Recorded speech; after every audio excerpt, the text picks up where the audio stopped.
On this Thursday night, it's debate night again in Montreal. The jabs the federal party leaders took at each other. Mr. Poilievre wants to let big polluters pollute as much as they want. Mark Carney is asking for a fourth Liberal term, repeating the exact same Liberal promises. I'm a very different person from Justin Trudeau. How they defended their policies, plus analysis on how each leader fared. Measles cases multiply in parts of Canada. What doctors say urgently needs to be done to reverse the troubling trend.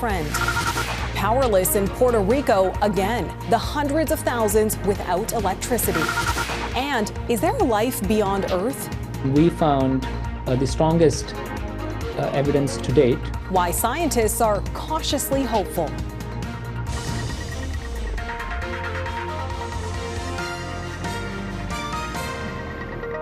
If I may, may I finish? 10 more seconds to finish. Canada's federal party leaders trading barbs at the election campaign's only English debate. Much of it seeing Mark Carney trying to fend off attacks from all sides as his political rivals try to knock down the Liberals' momentum with just 11 days left in the campaign. Good evening and thanks for joining us. From affordability to national security, the leaders of Canada's major political parties debated once again over some of the biggest issues on voters' minds. More distinctly, they were more aggressive compared to last night's French debate, with a lot of that pressure put on the perceived frontrunner, Mark Carney. Mackenzie Gray begins our coverage tonight on what unfolded.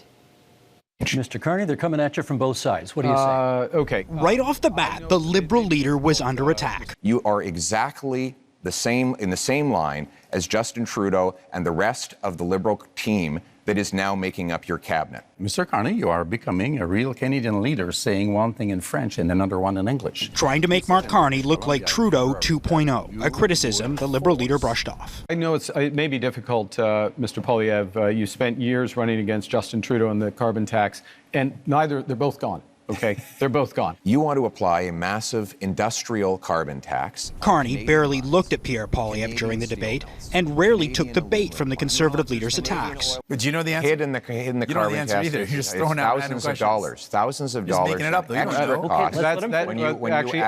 The opposite approach taken by the NDP's Jagmeet Singh, who mostly attacked the Conservative leader, even sticking up for Carney, despite the fact the Liberals have taken many NDP voters. Thing then, Mr. Carney. While these two compete about who's more pro-pipeline, I think what we need to do is, it's clear. The Liberals bought a pipeline. They built a pipeline. I don't know what Pierre is complaining about.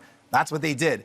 Singh later pushed Carney on oil and gas subsidies. I answered this question last night, but I think the puck had already dropped in the Canadians game, so not everyone heard it. Yes, end to oil and gas subsidies. Poilievre defending his plan to use the notwithstanding clause to impose longer jail sentences and attacking Carney over crime, an issue the Conservatives believe is a winner. We can't risk a fourth Liberal term of soft-on-crime policies. We need a change. Carney keeping the focus on who's best to deal with U.S. President Donald Trump, the core theme of his campaign. We are facing the biggest crisis of our lifetimes. Donald Trump is trying to fundamentally change the world economy, the trading system. But Carney said there's an even bigger threat to Canada. I think we didn't have a chance to talk about anything internationally. I think the biggest security threat to Canada is China. Despite a more fiery debate in English compared to in French, there was no knockout moment. Likely a win for the frontrunner Mark Carney, who will start campaigning across the country like the rest of the leaders, with advance voting opening Friday morning. All right, Mackenzie Gray in Montreal. Thanks, Mackenzie. Our Ottawa Bureau Chief, Mercedes Stevenson, is here with some post-debate analysis. So, Mercedes, let's talk about the frontrunners. How did they fare? Well, I think that this was a fairly lively debate and frankly one of the better ones that I've seen in my time covering federal debates. You had actual exchanges between the leaders. They talked about substantive issues, everything from foreign policy, the U.S., the cost of living, pipelines, immigration, all up there. And they had a chance to debate each other directly, which I thought was interesting too. A chance to actually put the questions to each other like a true debate, not just with the moderators. And I want to play one of the exchanges that I think was pretty emblematic of what unfolded tonight. This is between Pierre Poilievre and Mark Carney. Now, in retrospect, that you look back on the Liberal decisions that you advised Justin Trudeau to take, will you look at the camera in the eye and apologize to the many people who suffered as a result of the inflationary policies that you advised Justin Trudeau to implement? You know, I said earlier, but I'm going to say it again. I know you want to be running against Justin Trudeau. Justin Trudeau isn't here. Are you denying you were his economic advisor? I did not provide any of that advice. I did not provide any of that advice. It's on the Liberal Party website. I'm sorry. Are you accusing your Liberal Party of lying about your role? So there you see it, Neithu. There's really that back and forth between the two leaders and two key campaign issues that we've heard consistently that again came out tonight.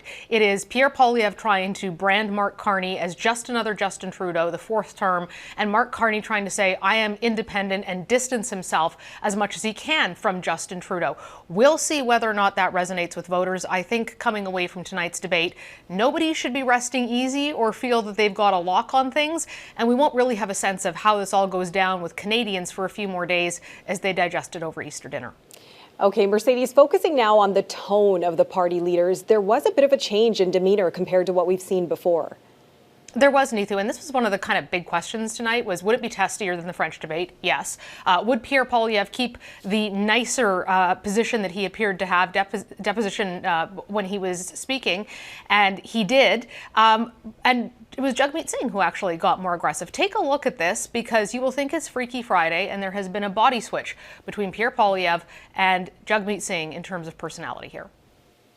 The No New Development Law, C-69, guarantees there will not be one-stop shop because it requires the Government of Canada to actually duplicate the same project. Have no regulation. Have one-stop shop. Mr. Singh, we just got to let him finish his sentence. Let's just let him finish his sentence. First of all, Mr. Singh, the Toronto Star debunked your falsehoods. It was 6 homes, and I appreciate neither Liberals or NDP are very good with math, but in that year, the year I was the minister, if I could, which is great. The year I was, let's let him answer. In the year I was high enough though. In the last 10 years, we've had the worst economic growth in the entire G7. We cannot afford a fourth Liberal term. I had a rule that at all my rallies, even when they're really big, I would stand in front of a flag and greet every single person and hear their stories and learn their struggles. And that was always touching to me, that they would put their faith in me or in any of us. Yeah. Now, Mercedes, typically after a debate, the leaders would take questions, but that was canceled tonight. What happened there? It was, and it was confusing as to why initially, because the parties were told by the Debates Commission that there was a security concern. I spoke to law enforcement and national security sources. They told me they were unaware of any security threat against the debates. The executive director of the Debates Commission then came out and said they could not provide the appropriate atmosphere. They could not guarantee it for the scrums, and he would not elaborate on what that meant. But Neithu, a source with direct knowledge of the situation, told me this had to do with a right-wing media outlet that was there that dominated a number of the questions last night. The Debates Commission was not happy with that. They were not sure they could control the environment. So instead of trying to control it, none of the media there got to ask questions. And unfortunately for Canadians, that means that the opportunity to grill the candidates back to back after the debate has been lost when tomorrow is when advanced voting starts. Wow. All right, Mercedes Stevenson in Ottawa. Thanks for that, Mercedes. Concerns are rising as a months-long measles outbreak in Ontario grows. More than 100 new cases of the disease were reported in the province in the past week, with the total count now approaching 1,000. As Katherine Ward reports, other provinces are also on alert as infections climb across the country. I did not expect to be this concerned about measles on such a regular basis. 109 new infections in Ontario within the past week brings the total case count to 925 since the outbreak started last October. In this sort of 100 range per week, which again is 100 cases too many. A steady and consistent rise of infections that has not been seen anywhere in Canada since 1998. And while cases are surging south of the border too, the numbers per capita are worse in Ontario, according to clinical pharmacologist Sabina Vorha-Miller. As of April 9th, Ontario currently has a 24 times bigger measles outbreak than the entirety of the U.S. Health officials in Quebec, however, are cautiously optimistic. Their outbreak will soon end as no new cases have been reported. Given the incubation period of measles, one would expect that the Quebec Public Health Department might be able to declare the current outbreak over. But other provinces, including Alberta, are still trying to turn the tide. 83 cases have been reported there, and public health experts are calling for a more robust response from officials. What we really need to do at this point is ramp up public health vaccine clinics. We need to invest in public health, and we needed to have done that yesterday. Ontario Public Health says local health units are working around the clock. We want to get the message out about the importance of vaccination. Measles is a vaccine preventable infection. We know that almost all of these cases, or at least 95% of them, are occurring in people who are unimmunized or have no known immunization history. With summer travel around the corner and a disease that does not respect any land border, there is no clarity on when the outbreaks could end. Health officials say if vaccination rates don't increase, it's possible new cases could return to places where the disease had stopped spreading and pop up in new ones. Neethu? Katherine Ward in Toronto. Thanks, Katherine. In Alberta, concerns about provincial health care go far beyond the current measles outbreak. Scrutiny is mounting over the state of public health, fueled by a high-profile departure and a system undergoing significant change. As Heather Yurex-West reports, it's the latest development in a turbulent time for Alberta Health under Premier Danielle Smith's leadership. In the midst of Alberta's biggest measles outbreak in decades, the province's top doctor is out. In a statement, the province says Dr. Mark Joffe completed his contract and a search for his replacement is underway. It's not a good thing. Clearly, we need to have a CMOH. We have a significant, I would say, anti-vaccine sentiment that is prevalent in Alberta, and we need to take steps to combat this. Across the entire health system in Alberta, it has been a tumultuous time. The governing United Conservative Party is restructuring healthcare delivery, taking steps, it says, to reduce wait times and improve accountability. Where there is a link is, and Smith herself has admitted this, is that one of the reasons for the complete restructuring of Alberta Health Services is because she argues it failed during COVID. And so we need to blow the whole system up. The Premier campaigned on promises to address concerns from those angry over COVID vaccine mandates and other public health measures during the pandemic. The result, a politicization of public health, similar to what's also been seen under Health Secretary Robert Kennedy Jr. in the United States. This was something that was warned about during the issue over COVID and the rise of the anti-vaccine COVID movement, is it was going to reflect upon all vaccines. I think most physicians would like to see a very prominent, very vocal campaign that the government supports to try and raise vaccination. I think we're very concerned that this could be a very significant outbreak, that we could get into the hundreds. Putting lives of vulnerable children on the line. Heather Yurex-West, Global News, Calgary. Disturbing allegations surface against an NHL player. Coming up, the league and team react.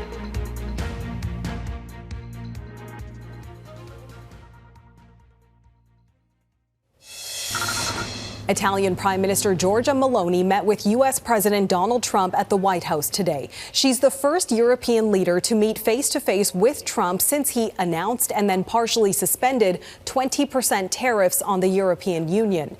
Trump claims there will be an EU trade deal, but says he's in no rush. Trump's tariffs are stoking fears about European economic growth. Today, that led the European Central Bank to cut interest rates for a 7th consecutive time. The bank lowered its benchmark rate by 1/4 percentage point to 2.25%. As interest rates fall in Europe, they're holding steady in Canada and they're high in the United States.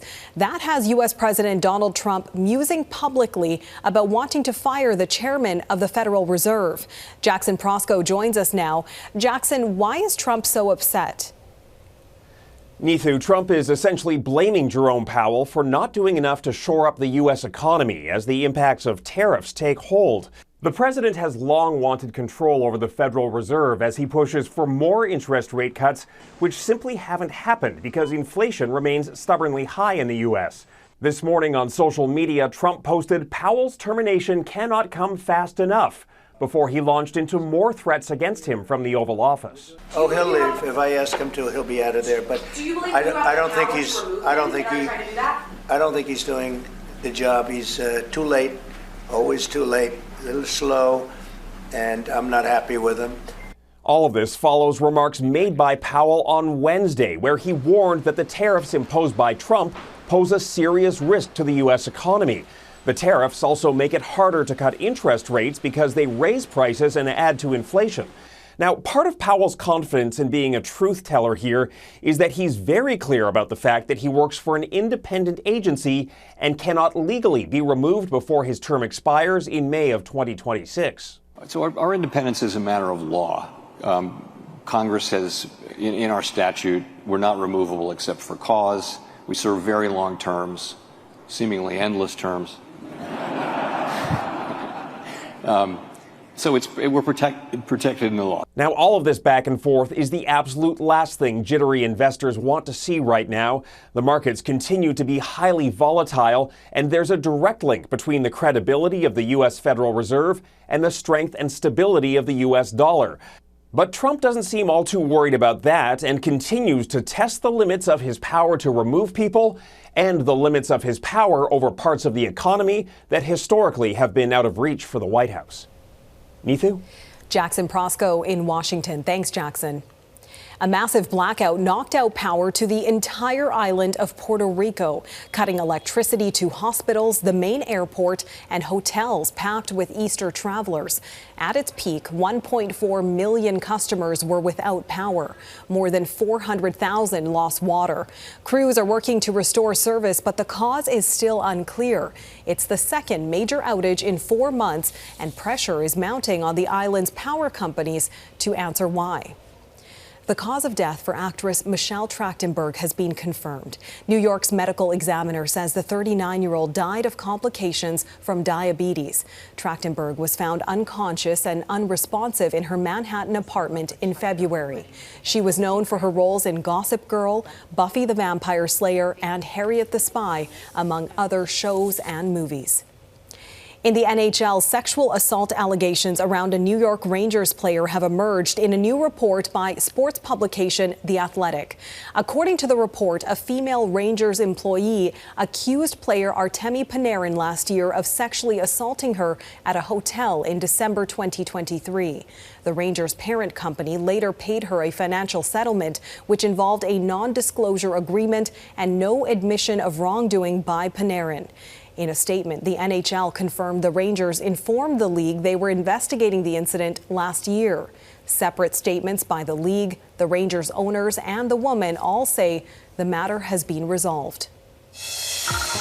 Last night was a blast for sports fans across Canada. The big wins just ahead.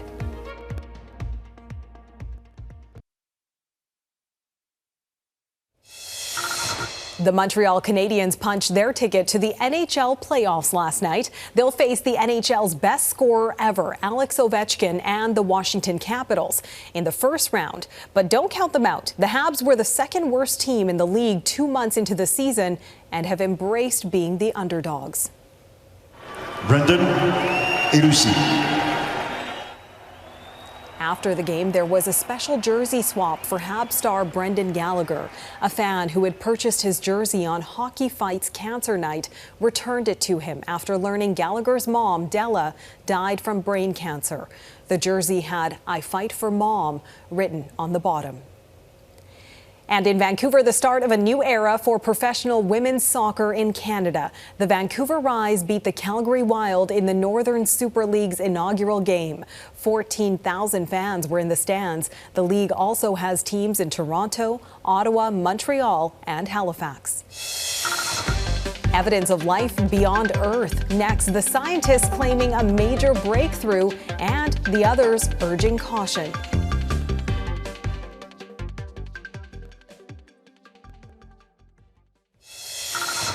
A study from the University of Calgary is pointing to more proof of water on the red planet. Canadian researchers used data from the Curiosity rover to find minerals that suggest Mars once had a carbon cycle. NASA says the discovery could point to there once being enough carbon dioxide in the planet's atmosphere to support water. Researchers in the UK say they have the strongest evidence yet there may be some type of organic life outside of Earth. The powerful James Webb Space Telescope has detected the chemical signature of molecules on an exoplanet far beyond our solar system that strongly suggests the presence of life. It could be a major breakthrough, but as Redmond Shannon reports, other scientists are urging patience.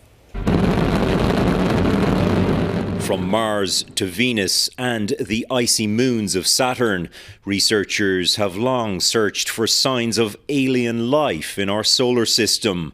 But there may now be a candidate much, much further away. The planet known as K2-18b is much bigger than Earth, located 124 light-years away. The James Webb Space Telescope has detected in more detail than ever the chemical fingerprints of one or two gases in its atmosphere, molecules that on Earth are only created by living organisms, primarily forms of algae. This moment in history of science will be viewed as a paradigm shift in our search for life. Professor Niku Madhusudan leads the research team at the University of Cambridge. He says the gases they may have found are thousands of times more prevalent than on Earth. Based on our current understanding, the only scenario that explains all of this is one where it's a Haitian world that is teeming with life.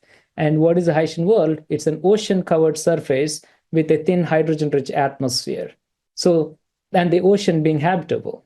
Madhusudan says more work is needed to confirm the presence of the gases and to prove there is no other way the molecules could be made other than by life as we know it. I'm going to say I don't rank this very high as a potential evidence for life. Astrophysicist Sarah Rugheimer says the research is solid, but many questions remain. Nearly all the claimed detections of life so far started out as bullish and then became a lot less bullish over time. Rugheimer says she hopes she's wrong. It could be years before she or we find out for sure. Redmond Shannon, Global News, London. We'll leave you to ponder. That is Global National for this Thursday. I'm Neetu Garcha. Tonight's Your Canada showcases Sherwood Park, Alberta, Conception Bay, South Newfoundland and Labrador, and a patriotic boat in Brampton, Ontario. Keep them coming. Send your pictures of Canadian pride to globalnational@globalnews.ca. Thanks so much for watching and hope to see you here again tomorrow. Have a great night.